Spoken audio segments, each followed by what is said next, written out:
The best revenge stories. Yeah, let's just get right into the video. My sister-in-law came out as a trans woman when she was 18. My wonderful in-laws kicked her out of the house then and there. They told her to leave the house and threw her out at 8 p.m. with no money or even any documents, and her father took the car keys from her too. She had to walk 8 miles to get to our place. She was crying and we took her in. This is horrible behavior, but my husband and I would have just cut them off if it was all they did, but they doubled down. They refused to hand over any of the documents, and my brother-in-law had to go over and barge into their house to get them. They also cleaned up all the money in a joint account. She had saved up $8,000 working part-time all through high school. They took the money and also sold her car, which was in their name. They were trying to ruin her life as much as they could. My father-in-law is a small-time businessman, and his biggest account was supplying my employer. I had helped him get the contract and it was very lucrative for him. My employer was a family business and they treated long-term employees more like family than as employees. I was talking to my boss about what happened. He told me that if I could find someone within 5% range of the price my father-in-law offered, they would make the switch. My father-in-law offered us really great rates. He was very good at his job, but he screwed up the contract because even though we had always bought from him, we could switch suppliers anytime, but he got complacent and assumed we wouldn't switch suppliers. It took me 6 months of painful searching to find a supplier who would replace him and get us great rates. This was not a major part of my duties, and I had to put in way more hours than normal to find a supplier, but when I did find them, I waited for a month before informing my boss. See, my in-laws had been planning to do major renovation for a long time, and it involved tearing down a major portion of their house. I waited until the renovation work had truly started before informing my boss. We started to get supplies from the new supplier the next month itself. It crushed his business. It screwed his unit economics and he had to scramble to find new customers. They ended up having to sell the house to save the business, and they didn't get a good rate for it because the house was well half torn down when they sold it. My in-laws did try to get the money from my brother-in-law, but he told them to screw off. My father-in-law is a decent businessman, and he did crawl his way out of the hole they dug for themselves, but even 8 years later, they still haven't bought a new house. I have heard they are still sour about what happened. I mean, I was just doing my job, and if they had just kicked her out, they would still have the house. I did this to an ex who asked me to move out while she was on a work trip and told me she was coming back with her new boyfriend. We were still together when she left. I got these little noisemakers, battery-powered ones the size of a quarter, that emit sounds at just the right volume that you aren't sure if you really heard it, so quiet that 2 people could be sitting in an average-sized room, and while one can barely hear it, the other wouldn't hear a thing. They last ages and fit perfectly in light fixtures and in wall outlets. I got a box of 20 of them for like $100 on eBay and got so creative all over the house, her car. I even hid them in a boat her father got her. Rich family, and she grew up sailing. Now, these little things make a noise at complete random intervals. Could be minutes, could be hours, could take a whole day off. They cycle noises like children laughing, a dying breath as they called it, a whistle, scratching noises, some other ones I can't remember, but you get the idea. It was so unpredictable, it was near impossible for someone to just figure it out. Months go by, I get a new place, get my life back up. Now, we had a few friends in common, and one of them I kept up with.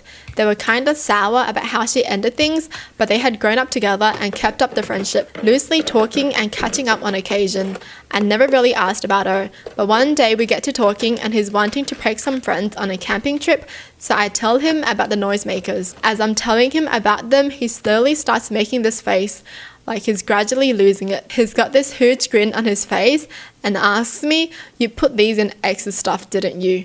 And when I admit it, he starts laughing hysterically. Turns out her new boyfriend had only lasted a few months and had left telling her that he couldn't handle whatever was going on with them and their mental states. Turns out for a while, they had both heard things and sometimes only one would hear them, which gave the illusion that something really screwed with them was going on in their heads at different times. They couldn't figure it out, and eventually he wanted out completely. It was amazing. I hadn't expected to hear anything about it. I rode that train for weeks. When he went away, I got another hit of that high. She moved out, told her parents she didn't want the house and to give it to her brother or sell it. Wouldn't tell them why. I always tell people who ask about her that I hold no grudge, and don't tell them the part where I totally screwed with her so bad I overshot the got her backstage and hit the blissful state of satisfied with my work. My wife knows this story by heart because it's her favorite one to tell. Storytime about how I stole my best friend's boyfriend and she ended up poisoning me. Disclaimer, is not my story time. It's on Instagram. I met my ex-best friend 10 years ago. We hit it off right away in school and were inseparable. But shortly into our friendship, I noticed how jealous and envious she was. She envied my life and everything that I had. I got lots of attention from boys and she didn't. Every time we would go out, I was the one constantly getting hit on. It actually made me feel so bad for her. I stopped dressing up whenever we would hang out, and I even stopped wearing makeup just to make her feel better. She asked me if I was doing that on purpose, and I told her no. I told her I just wanted to feel more natural and that it had nothing to do with her. But this actually started working. That's when she started borrowing my clothes and my makeup. She didn't even know how to use makeup, so I would do it for her. Every single weekend that we would go out, she would look really amazing. I would do her makeup and her hair and dress her up before we went out. Usually I would go in jeans and a t-shirt and not do anything to my hair or my face. But like I said, I only did this when I would go out with her. Whenever I went out with other friends, I would always look my best. But it actually started to work. Instead of me getting hit on at the bars and clubs, she would get hit on. And this made her feel so much better. And it actually made me really happy too. She started going on a few dates, and she had really good guys interested in her. One of the guys was in financing, owned a house, and traveled a lot, and was good looking too. The other one owned his own business, was good looking, really tall, and wanted kids right away. He would basically tell her that he wanted to marry her. But instead of being interested in them, she wanted to date more guys. She became a serial dater. Before I knew it, every single weekend I would go to her house to help her get ready for her dates, which by the way would take me 2 to 3 hours to do her hair, makeup, and outfit. But like I said, I was happy to help her. On one occasion, I told her I couldn't come over to do her makeup and her hair because I had a date of my own. She told me I was ungrateful and hung up the phone on me. I was shocked by her behavior. While I was on my date, she called me 10 times. When I answered, she demanded to know where I was. I told her I was on my date and that I couldn't talk. That's when she told me that she would just bring the makeup to where I was so that I could help her do her makeup for her date. I was so angry that I decided to defend myself. I told her she was being a brat and super ungrateful. Then I told her I was going to hang up on her and not talk to her for the next few days. I decided to turn off my phone for the rest of the night. Finally, a few days later, I decided to call her. That's when she gives me a half-ass apology telling me she shouldn't have done that and that she was acting like a brat. That's when I told her I didn't want to do her makeup and hair every single weekend. She said she would learn how to do her own makeup if I could just teach her. So of course, I agreed. After that, things got way better between us. She actually ended up becoming girlfriend with one of the guys, the one that was the business owner. She insisted that we do a double date. So I ended up having a date come with me to dinner with them. We were having fun up until my best friend started getting really drunk. This is when she just started acting out. She started telling the guys about how much I would get hit on and about all the dates I've been on, about how many sexy time partners I had. I mean, this is girl code. You do not talk about exes or guys that your girlfriend is dating to her boyfriend or date. I was so angry with her. Her boyfriend looked at me, apologized, and said that he would take her home. So my date and I decided to stay at the restaurant and finish our dinner. Then I get a message from my best friend's boyfriend apologizing on her behalf. He asked me if he could call me on the phone. My BF's boyfriend called me. He apologized for my best friend's behavior while she was drunk. I told him that I would talk to her whenever she was sober. Before I knew it, he and I had been on the phone for a full hour. He was making me laugh so much and we were having such a great conversation. We finally got off the phone and I literally had butterflies in my stomach. And I started thinking about him differently. I mean, I knew that he was my best friend's boyfriend, but he was being so nice. And he was successful and funny and good looking. That's when I decided to cut my best friend off. I stopped answering her texts and phone calls. One day she showed up at my house asking me if I could help her get ready for another date. I told her that I didn't want to be her friend anymore and basically slammed the door in her face. She kept calling me to apologize and eventually I accepted. But her boyfriend and I didn't stop texting. I started to realize that I was falling for him, so I decided to tell him that I had feelings and that we shouldn't talk anymore. That's when he told me that he had feelings for me too. All this while I would still hang out with my best friend every single weekend. She would bring me food and make us drinks while she was at my place. I started feeling different symptoms after a few weeks. I would get these really bad headaches and I just felt sick all the time. I decided to go to the doctor and they couldn't find anything. One day her boyfriend calls me and tells me that he really wants to see me. He comes over to my house and we kissed. He told me that he wanted to break up with her to be with me. I couldn't resist and I said yes. When we confronted her, she said that she had seen our messages already. She called me a bunch of names and told me that she had been poisoning me. First I didn't believe her, but then I went and got tested and it was true. I haven't spoken to her since and I don't know if I should tell the cops. Him and I are still together. What should I do? Am I the asshole for announcing that my dad is not paying for my college tuition? My aunt and uncle are paying for my cousin's college. My dad had a college fund for me, but he had stipulations.